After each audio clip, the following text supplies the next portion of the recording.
नमस्कार। दिव्य नेत्र में आपका स्वागत है। और आज से दिव्य नेत्र आपके लिए लाया है डेली करंट अफेयर का सीरीज। और पर डे के हिसाब से अब करंट अफेयर रहेगा आपके लिए।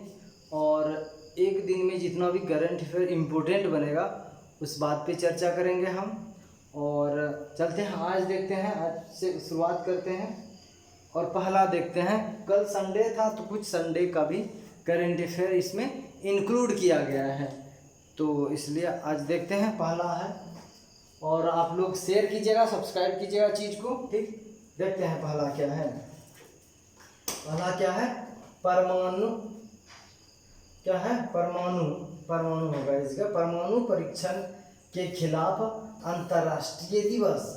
क्या लिखा गया है भाई, परमाणु परीक्षण के खिलाफ अंतर्राष्ट्रीय दिवस 29 अगस्त को परमाणु परीक्षण के खिलाफ अंतर्राष्ट्रीय दिवस मनाया जाता है, ठीक। एक दिन पीछे का करंट है, ये इम्पोर्टेंट डेज में भी आपको आएगा, तो आपको याद रखिएगा। ये क्यों मनाया जाता होगा, आप सोचिए थोड़ा सा। इसलिए मनाया जाता होगा क्योंकि परमाणु परीक्षण से क्या हो रहा है, विश्व में प्रदूषण हो रहा है, उसके खिलाफ किसको कम किया जाए। न्यूक्लियर एनर्जी बढ़ाएंगे, लेकिन न्यूक्लियर जो विस्फोट किया जा रहा है, परमाणु विस्फोट किया जा रहा है, उसमें क्या करेंगे, 29 अगस्त को इसलिए मनाया जाएगा कि इस चीज़ को कम करेंगे। देखते हैं क्या लिखा है यहाँ पे, देखते हैं। हर साल 29 अगस्त को विश्व स्तर पर परमाणु परीक्षण के खिलाफ अंतर्राष्ट्रीय दिवस मनाया जाता है। कितना तारीख को, 29 अगस्त को। इस दिन का उद्देश्य परमाणु हथियार परीक्षण, विस्फोट या किसी अन्य परमाणु विस्फोटों के प्रभावों के बारे में जागरूकता बढ़ाना और परमाणु हथियार मुक्त दुनिया के लक्ष्यों को प्राप्त करने के साधनों के रूप में काम करेगी। मतलब क्या हुआ कि इस दिन का यही लक्ष्य है कि 29 अगस्त को इसलिए परमाणु परीक्षण के खिलाफ अंतर्राष्ट्रीय दिवस मनाएंगे, ताकि क्या होगा, विश्व स्तर पे इस चीज़ को कम किया जा सके, समझे। नेक्स्ट चलते हैं, क्या है भाई, हाँ 3 नंबर, 1 सेकेंड। नेक्स्ट, यही परमाणु परीक्षण हो रहा है, देख रहे हैं आप लोग, ठीक है। तो ऐसा अगर इतना सोचिए, इतना इसमें कितना प्रदूषण होता होगा, ठीक है। तो इस प्रदूषण को कम करने के लिए क्या करेंगे, 29 अगस्त को मनाएंगे परमाणु परीक्षण के खिलाफ दिवस, ठीक। तो यही बात है। नेक्स्ट देखते हैं, नेक्स्ट क्या है, नेक्स्ट है पैरालंपिक 2020 से संबंधित बात है। देखते हैं क्या है, भाविना, कल भी इस पे बनाए थे वीडियो, ठीक है। भाविना पटेल ने टेबल टेनिस में जीता सिल्वर मेडल। भाविना पटेल ने क्या जीता है, सिल्वर मेडल, किसमें, टेबल टेनिस में, समझे। ये बात याद होना चाहिए। ये CBT 2 वाले के लिए तो बहुत इंपॉर्टेंट होगा, और बिहार SI वाले के लिए। ठीक, टेबल टेनिस में भारतीय पैडलर भाविना पटेल ने टोक्यो 2020 पैरालंपिक खेलों में महिला एकल मुकाबले में रजत पदक या सिल्वर पदक जीता। यही बात है, टोक्यो पैरालंपिक 2020 खेलों में भारत का यह पहला पदक है, तो ठीक है, टोक्यो वाला है। नेक्स्ट यही भाविना पटेल है, ठीक। भाविना पटेल देख सकते हैं आप लोग। उसके बाद क्या है, भाविना पटेल का, 1 सेकेंड, ये भाविना पटेल है, आप लोग देखिए, ठीक। नेक्स्ट है, खेल से ही संबंधित है आज का करंट अफेयर। नेक्स्ट है, अभी खेल का ही माहौल पूरा दुनिया में बना हुआ है। क्या है, राष्ट्रीय खेल दिवस 29 अगस्त को 2 दिवस मनाया जाता है। एक तो आप देखें क्या, परमाणु परीक्षण के खिलाफ दिवस, दूसरा क्या, 29 अगस्त को राष्ट्रीय खेल दिवस मनाएंगे। क्यों राष्ट्रीय खेल दिवस मनाया जाता है, क्योंकि 29 अगस्त के दिन ही मेजर ध्यानचंद का क्या हुआ था, जन्मदिन हुआ था, मेजर ध्यानचंद। इसे हॉकी का जादूगर भी कहा जाता है। 29 अगस्त को राष्ट्रीय खेल दिवस इसलिए मनाया जाता है क्योंकि मेजर ध्यानचंद जो हॉकी से संबंधित थे, जिसे हॉकी का जादूगर भी कहा जाता है, उसका जन्म दिवस है, समझे।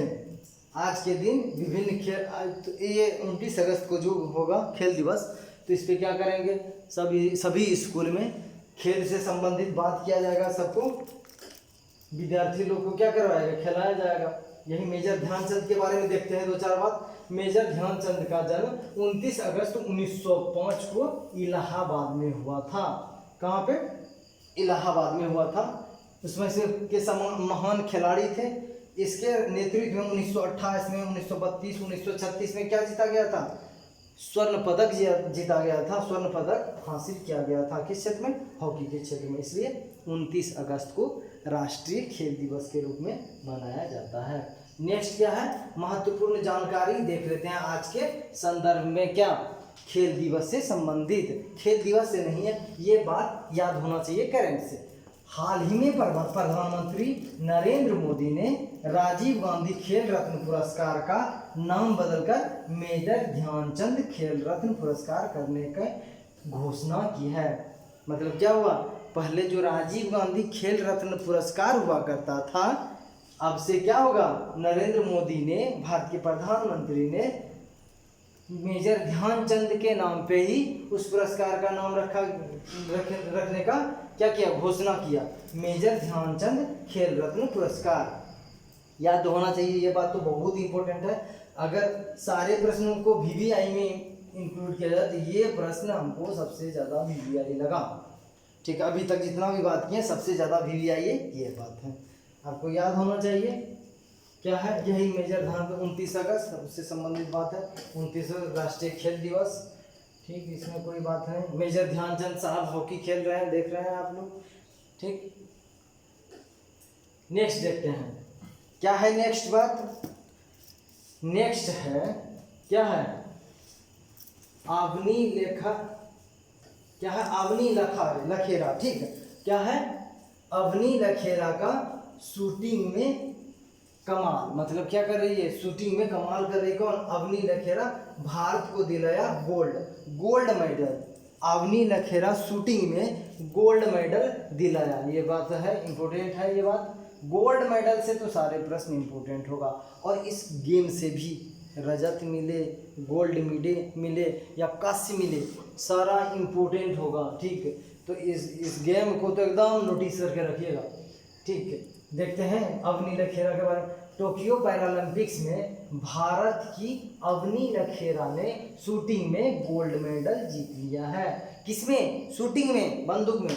ठीक है, 19 साल की इस शूटर ने महिलाओं के 10 मीटर एयर राइफल के क्लास SH1 में पहला स्थान हासिल किया है। पहला स्थान हासिल करेगा तो क्या मिलेगा? इसको गोल्ड मेडल मिलेगा। फर्स्ट आदमी को क्या मिलेगा? Gold medal. यही अवनी लखेरा, देख लीजिए आप लोग, अवनी लखेरा शूटिंग करते हुए दिखाया गया है इस इमेज में। ठीक, यही अवनी लखेरा है। यहाँ पे कुछ मेडल है, यहाँ पे इनका क्या है? पिस्टल है, बंदूक जिसको बोल सकते हैं। ठीक, देखते हैं। एक बात और है, आज 30 अगस्त है ना, तो आज के दिन राष्ट्रीय लघु उद्योग दिवस 30 अगस्त को मनाया जाता है। लघु उद्योग या कुटीर उद्योग कह सकते हैं आप। लघु उद्योग, छोटे छोटे उद्योग स्थापित करने के लिए, उसको प्रोत्साहन देने के लिए 30 अगस्त को क्या मनाया जाता है? राष्ट्रीय लघु उद्योग दिवस। ज़्यादा इंपॉर्टेंट नहीं है, फिर भी याद होना चाहिए। ग्रुप डी के लिए तो एकदम याद होना चाहिए। ठीक, नेक्स्ट प्रश्न देखते हैं। नेक्स्ट प्रश्न क्या है? टोक्यो पैरालंपिक 2020 से संबंधित फिर एक बात है। वही आजकल तो ओलंपिक खेल का समय है, तो आपको ये बात ही तो बहुत नोटिस करना पड़ेगा। ओलंपिक जो चल रहा है, टोक्यो पैरालंपिक 2020, निषाद कुमार ने हाई जंप में जीता सिल्वर मेडल। हाई जंप में किसने? निषाद कुमार ने। निषाद कुमार ने हाई जंप में क्या जीता? Silver medal. ठीक है, भारत के निषाद कुमार ने टोक्यो पैरालंपिक 2020 में पुरुष की ऊंची कूद T47 स्पर्धा में रजत पदक जीता। ठीक, रजत पदक किसने जीता? रजत पदक निषाद कुमार ने। टोक्यो पैरालंपिक 2020 में भारत के लिए यह दूसरा पदक है। टोक्यो पैरालंपिक के संदर्भ में यह भारत का दूसरा पदक है। ठीक, 23 वर्ष के हैं ये। 2.06 मीटर की छलांग लगाई थी उन्होंने। US के डलास वाइज, ये सब इम्पोर्टेंट नहीं है। ठीक है, ये सब बात है।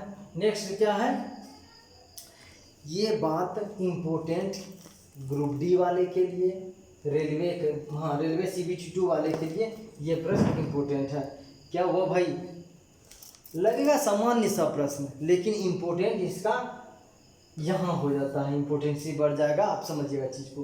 क्या है, लद्दाख में हुआ दुनिया के सबसे अधिक ऊंचाई वाले मूवी थिएटर का उद्घाटन। लद्दाख में क्या हुआ है, लद्दाख में दुनिया में सबसे ज़्यादा ऊंचाई पे स्थित मूवी थिएटर का उद्घाटन हुआ है। आप जानते हैं क्षोभ मंडल में क्या होता है, ऊंचाई पे जाने पे तापमान में गिरावट होगी। इसका मतलब ये हुआ कि यहाँ सबसे कम तापमान रहते हुए भी मूवी देखा जा सकता है। प्रश्न इसके संबंधित बात देखते हैं। हाल ही में लद्दाख में दुनिया के सबसे ऊंची मूवी थिएटर का उद्घाटन किया गया। इससे लेह के, ये सब इम्पोर्टेंट है, थिएटर में -28 डिग्री सेल्सियस में काम कर सकता है। यह थिएटर कितने डिग्री टेम्परेचर में, -28 डिग्री टेम्परेचर में काम कर सकता है। ये पॉइंट आपको याद होना चाहिए, ठीक है। और दुनिया का पहला है, ठीक। नेक्स्ट देखते हैं, यही मूवी थिएटर है। देखिए पूरा गद्देदार है, मतलब तापमान कम रहेगा तो ओबियसली गद्देदार होगा। पूरा ये गेट होगा, ठीक। तो ये गद्देदार है, ये क्या है, पिक्चर टाइम में दिया गया है। चलिए देखते हैं नेक्स्ट क्या है। SP सेतुरमन ने जीता 2021 बार्सिलोना ओपन शतरंज टूर्नामेंट। शतरंज से संबंधित बात याद होना चाहिए। खेल से तो हो गया, कोई गेम्स चल रहा हो, क्रिकेट से ज़्यादा प्रश्न पूछने की संभावना नहीं होती है, लेकिन कोई गेम, ओलंपिक या शतरंज, टेबल टेनिस, दिस दैट से प्रश्न पूछने की संभावना बहुत ज़्यादा होती है। इसलिए याद रखिएगा कौन भाई है, बार्सिलोना ओपन शतरंज टूर्नामेंट जीता। क्या, SP सेतुरमन ने। क्या है, शतरंज में भारतीय ग्रैंड मास्टर SP सेतुरमन ने 2021 बार्सिलोना ओपन शतरंज टूर्नामेंट का खिताब जीत लिया है। इम्पोर्टेंट बात ये है कि जो भी शतरंज खेलेगा उसे ग्रैंड मास्टर कहा जाएगा, ग्रैंड मास्टर, ठीक है। तो ये बात है, ग्रैंड मास्टर का नाम है SP सेतुरमन, 2021 का जीता है शतरंज में टूर्नामेंट में, यही है SP सेतुरमन सीढ़ी लेते हुए हैं, ठीक। आप लोग को दिख रहा होगा शायद। नेक्स्ट देखते हैं, सबसे इम्पोर्टेंट आज का सबसे इम्पोर्टेंट हमको ये लगा है, सबसे इम्पोर्टेंट प्रश्न ये है। क्या है, राजनाथ सिंह ने आर्मी स्पोर्ट इंस्टीट्यूट पुणे का नाम बदलकर किया नीरज चोपड़ा स्टेडियम। नीरज चोपड़ा स्टेडियम आपको पता होगा, भाला फेंक में नीरज चोपड़ा स्वर्ण पदक जीते, तो उसी के उपलक्ष्य में किसका नाम, राजनाथ सिंह ने आर्मी स्पोर्ट्स इंस्टीट्यूट, कहाँ पे है, पुणे में, आर्मी स्पोर्ट्स इंस्टीट्यूट पुणे में है जो, उसका नाम बदलकर क्या रख दिया, नीरज चोपड़ा स्टेडियम, ठीक है। ये बहुत ज़्यादा इम्पोर्टेंट हो जाता है, आप देखेंगे दरोगा के लिए तो हमको 90% चांस लगता है भाई, पूछना है इस प्रश्न को, ठीक है। इस साल में एग्जाम होता है तो नेक्स्ट ईयर होगा फिर नहीं कह सकते हैं, ठीक है। क्या है कि नेक्स्ट ईयर के लिए कोई अच्छा करंट इससे भी आ सकता है, लेकिन ये इस साल के लिए अच्छा है, जनवरी फरवरी तक, नेक्स्ट ईयर जनवरी तक है, ठीक है। रक्षा मंत्री राजनाथ सिंह ने पुणे स्थित क्या है, सेना खेल संस्थान आर्मी स्पोर्ट्स इंस्टीट्यूट के दौरान क्या किया, उसका नाम बदल के नीरज चोपड़ा स्टेडियम रख दिया है, ठीक है। यही बात है, ये नीरज चोपड़ा है, देखते हैं राजनाथ सिंह साहब है, ठीक। क्या है, एक सेकेंड, राजनाथ सिंह साहब नीरज चोपड़ा जी हैं, ठीक। भाला फेंक में इसने गोल्ड मेडल जिताया, दिलवाया, ठीक है। नीरज चोपड़ा के बारे में देखते हैं। नीरज चोपड़ा ने टोक्यो ओलंपिक में, किस ओलंपिक में, टोक्यो ओलंपिक में भाला फेंक स्पर्धा में भारत के लिए स्वर्ण पदक जीता है। स्वर्ण पदक जीता है किसने, नीरज चोपड़ा ने। किस ओलंपिक में भाई, टोक्यो ओलंपिक में। टोक्यो कहाँ है, जापान में स्थित है। नीरज ने अपने पहले प्रयास में 87.03 मीटर, ठीक है, कहाँ पे, पहले प्रयास में 87.03 मीटर के साथ प्रतियोगिता की समाप्ति कर दिया। यही सब बात है, 87.58 फेंक के क्या कर दिया, स्वर्ण पदक जीत लिया। नेक्स्ट है, सरकार ने शुरू किया Bharat series BH series registration. BH series registration क्या है, गाड़ी का है, ठीक है। तो ये सब BH सीरीज से संबंधित बात बता देते हैं, इसमें छोड़िए, ठीक। BH सीरीज का तात्पर्य क्या है कि BH सीरीज का जिसके पास भी गाड़ी रहेगा रजिस्टर्ड, उसको एक राज्य से दूसरे राज्य में जाने के लिए अन्य कोई रजिस्ट्रेशन नहीं करवाना पड़ेगा, समझे। यही बात है BH सीरीज। तो ज़्यादा इम्पोर्टेंट नहीं है, लेकिन आज का था थोड़ा लिख दिए इसको, मेरे अनुसार इम्पोर्टेंट ज़्यादा नहीं लग रहा, ठीक है। एक बात यहाँ उसी प्रश्न से प्रश्न इम्पोर्टेंट हो जाता है, कहाँ पे, यहाँ पे देखिएगा क्या है, केंद्रीय सड़क परिवहन और राजमार्ग मंत्री कौन है भी, नितिन जयराम गडकरी या नितिन गडकरी। ये इम्पोर्टेंट है, ये बात याद होना चाहिए, ठीक। यही BH सीरीज का है, देख लीजिए BH सीरीज का है क्या, 21 BH 2345A है, ठीक। तो ये बात है BH सीरीज का जिसके पास भी गाड़ी का मॉडल होगा, जैसे BR से बिहार होता है, RJ से राजस्थान होगा, लेकिन क्या है BH से जिसका भी गाड़ी का नंबर होगा BH सीरीज का, उसको एक राज्य से दूसरे राज्य में जाने के लिए कोई अन्य कागजी कार्रवाई नहीं करनी पड़ेगी, वो डायरेक्ट जा सकता है, उस पर कोई FIR नहीं बोलते हैं, कोई टैक्स वैक्स चुकाना नहीं पड़ेगा, ठीक है। आज का वीडियो इतना ही था। YouTube चैनल है मेरा, सब्सक्राइब कीजिए इसको, ठीक। थैंक्स फॉर वॉचिंग, ठीक। आप देखें, इसके लिए धन्यवाद, मिलते हैं कल।